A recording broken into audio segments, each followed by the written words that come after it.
तो आज हम इंग्लिश ग्रामर का अगला कॉन्सेप्ट पढ़ने वाले हैं, जो कि इंग्लिश ग्रामर के लिए बहुत ही इंपॉर्टेंट होता है। मैंने दो कॉन्सेप्ट के लिए वीडियो बना दिया है, आप उनको देख सकते हैं। तो सबसे पहले हम बात करते हैं टेंस के बारे में, जो कि सबसे इम्पोर्टेंट होता है।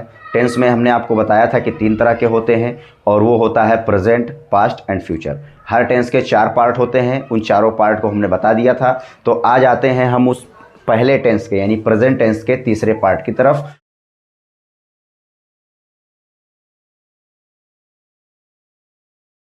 और पहला टेंस का तीसरा पार्ट है प्रेजेंट परफेक्ट टेंस। अब प्रेजेंट परफेक्ट टेंस क्या है?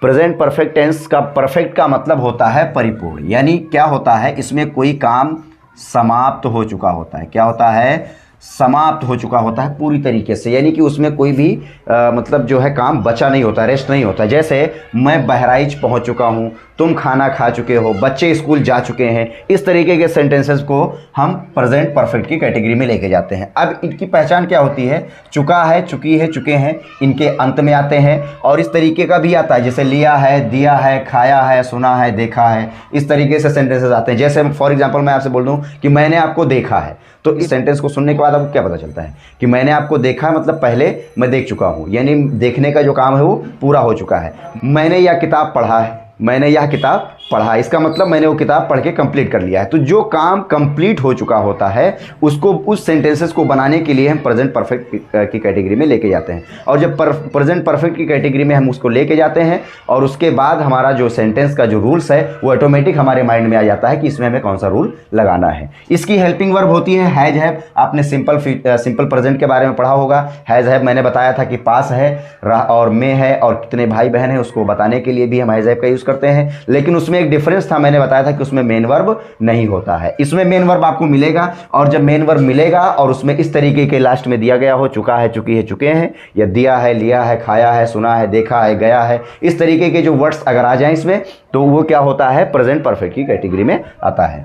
इसमें क्या करना है आपको? एक पॉइंट याद रखना है। आपने प्रेजेंट कंटिन्यूअस टेंस में आपने पढ़ा होगा, प्रेजेंट इंडेफिनिट टेंस में आपने पढ़ा होगा कि उसमें हम अलग अलग तरीके से हर रूल्स का यूज करते हैं। प्रेजेंट इंडेफिनिट में आपने पढ़ा होगा कि हम क्या करते हैं, मुख्य क्रिया यानी अफर्मेटिव सेंटेंस में हम क्या करते हैं, मुख्य क्रिया में यस या यस जोड़ देते हैं वचन सब्जेक्ट के साथ। लेकिन आपने कंटिन्यूअस में पढ़ा होगा कि रहा के लिए उसमें आईएनजी जोड़ देते हैं। आपने पढ़ा ना, रहा के लिए उसमें आईएनजी जोड़ देते हैं। अब लेकिन इसमें क्या करना है, आपको मेन वर्ब की थर्ड फॉर्म का यूज करना है, और इन सब्जेक्ट के साथ एक वचन के साथ हमें हैज का यूज करना है, और बहुवचन के साथ हमें हैव का यूज करना है। क्लियर है? तो प्रेजेंट परफेक्ट टेंस आपका क्लियर है। अब इस पर हम आते हैं एग्जांपल कैसे बनाते हैं। तो सबसे पहला हमारा टॉपिक है अफर्मेटिव सेंटेंस। अफर्मेटिव सेंटेंस का रूल्स आपको पता है, तो मैं आपको बताने जा रहा हूं कि इस तरीके के सेंटेंसेस को अफर्मेटिव में कैसे बनाते हैं। अफर्मेटिव सेंटेंस, इसका रूल हमारा बनेगा, इसका रूल बनेगा subject plus has have plus main verb की थर्ड फॉर्म और प्लस ऑब्जेक्ट। तो आइए हम एग्जांपल देखते हैं कि इसका एग्जांपल हम कैसे बनाते हैं। देखिए, वह बहराइच गया है, मतलब ऑलरेडी वहां पे मौजूद है, तो जो काम पूरा हो गया हो, जाने का काम उसका कंप्लीट हो चुका है ना, ऑलरेडी वो बहराइच में मौजूद है। तो यहां पे क्या करेंगे, वह के लिए हमने ही लिखा, और ही के साथ एक वचन सब्जेक्ट के साथ हम हैज का यूज करेंगे, ही हैज। और गो माने जाना, गया है ना, तो गो माने जाना, और गो का थर्ड फॉर्म होता है गो वेंट गॉन। क्या होता है? गॉन।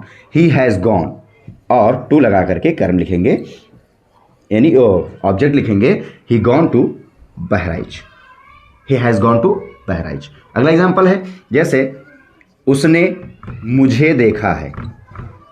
अब यहां पे किसने देखा है? सब्जेक्ट कौन सा है? उसने। तो उसने के लिए हम क्या लिखेंगे? ही।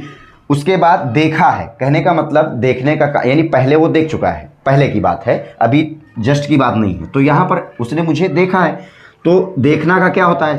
सी होता है। तो यहां पर हम लिखेंगे ही के साथ हैज, और देखना क्या होता है? सी, और सी का third form seen. He has seen me, तुमने मुझे बताया है। अब देखिए यहां पर किसने बताया है? तुमने। तुमने के लिए हमने क्या लिखा? यू, क्योंकि सब्जेक्ट के रूप में हम यूज कर रहे हैं, तो यू हमने लिखा, और यू के साथ बताया है। बताया ना, यहां पे देखो, खाया है, दिया है, लिया है, देखा है आदि शब्द आते हैं। तो यहां पर बताया यानी पहले आप बता चुके हैं, तो यहां पर यू हैव होगा। यू हैव, और टेल माने बताना, टेल का थर्ड फॉर्म होता है told. You have told me. मैंने उससे पूछा है। किसने पूछा है? मैंने। एज ए सब्जेक्ट आई लिखेंगे और आई के साथ हमने बताया था हैव, आई हैव, और आस्क माने पूछना तो आस्क्ड हो जाएगा, भी लगाएंगे। I have asked him, I have asked him. Clear है? प्रेजेंट परफेक्ट टेंस का अफर्मेटिव सेंटेंस हम इस तरीके से बनाते हैं। निगेटिव सेंटेंस, इसका आपको डिफिनेशन पता होगा कि निगेटिव क्या होता है। निगेटिव वो होता है जिसमें नहीं दिया गया हो और क्वेश्चन न पूछा गया हो। तो आप जानते हैं कि नहीं के लिए क्या लिखते हैं? नॉट, वो भी हेल्पिंग वर्ब के बाद। तो आते हैं इसका हम रूल्स बनाते हैं कैसे। हमें पहले सब्जेक्ट लिखना होता है, पता है ना, सब्जेक्ट प्लस हेल्पिंग वर्ब की जगह पर हम हैज़ और हैव का यूज़ करेंगे क्योंकि हम परफेक्ट का रूल बना रहे हैं। उसके बाद नॉट का यूज़ करेंगे, उसके बाद मेन वर्ब की थर्ड फॉर्म प्लस ऑब्जेक्ट, ये हमें यूज़ करना है। इसके लिए अब आपको एग्जाम्पल दे रहे हैं। एग्जाम्पल हमने अफर्मेटिव में दिया है, उसी टाइप से हम यहाँ पर भी एग्जाम्पल ले रहे हैं। उसने खाना नहीं खाया है। उसने के लिए हम क्या लिखेंगे? ही लिखा। खाया है, यहाँ पे देखिए परफेक्ट है ना, देखिए लिखा हुआ है परफेक्ट है, तो ही के साथ हैज़ हो जाएगा।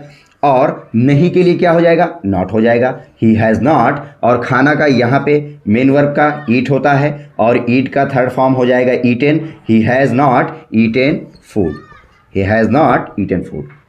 तुमने उसे नहीं पीटा है, ये हमारा नेक्स्ट एग्जाम्पल है। तो इसको हम कैसे बनाएंगे? तुमने के लिए हमने लिखा यू और यू के साथ हम हैव लिखेंगे और उसके बाद नॉट लिखेंगे, यू हैव नॉट। और बीट माने पीटना होता है तो बीटन हो जाएगा और उसे के हो जाएगा, उसे के लिए हो जाएगा him, you have not beaten him.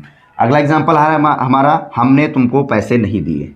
हमने तुमको पैसे नहीं दिए हैं, तो किसने नहीं दिया है भाई? हमने नहीं दिया है, तो वी हो जाएगा और वी के साथ हैव हो जाता है, वी हैव, और नहीं के लिए नॉट हो जाएगा। गिव माने देना होता है, गिव का थर्ड फॉर्म गिवन हो जाएगा, we have not given money to you.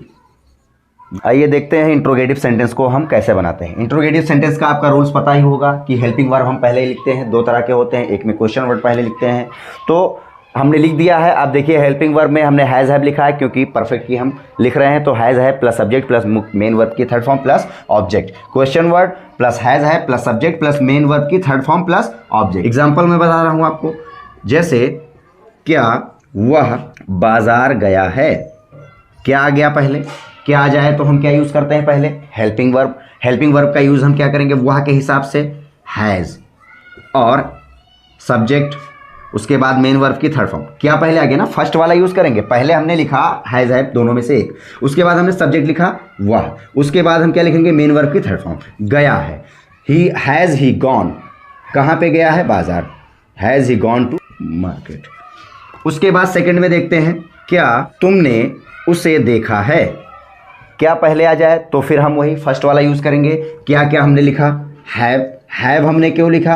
क्योंकि यहाँ हम सब्जेक्ट को, यानी सब्जेक्ट के अनुसार हम हेल्पिंग वर्ब यूज़ करते हैं। दो पॉइंट याद रखना, एक तो पहले हम टेंस के हिसाब से यूज़ करेंगे और दूसरा हम सब्जेक्ट के हिसाब से यूज़ करेंगे। टेंस के हिसाब से हमें कौन सा यूज़ करना है और सब्जेक्ट के हिसाब से कौन सा यूज़ करना है, ये जब आप टेंस का डेफिनेशन पढ़ेंगे ऑटोमेटिक क्लियर हो जाएगा। तो हैव यू हो जाएगा और हैव यू सीन, देखना का सीन होता है, हैव यू सीन हिम।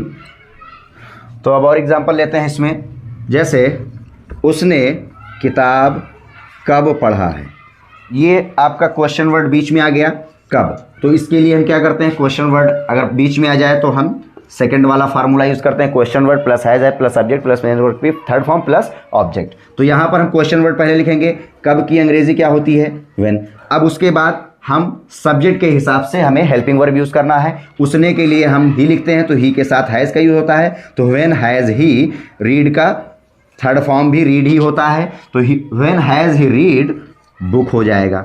उसने किताब कब पढ़ा है। तुमने उसे क्यों मारा है। क्यों बीच में आ गया तो क्यों के लिए हम क्या करते हैं? वाई का यूज़ करेंगे पहले, वाई। अब हैव हो जाएगा, हैव क्यों हो जाएगा? क्योंकि तुम के हिसाब से you, why have you beaten, why have you beaten him. Clear है? तो इस तरीके से हम इंट्रोगेटिव सेंटेंस बनाते हैं। हमने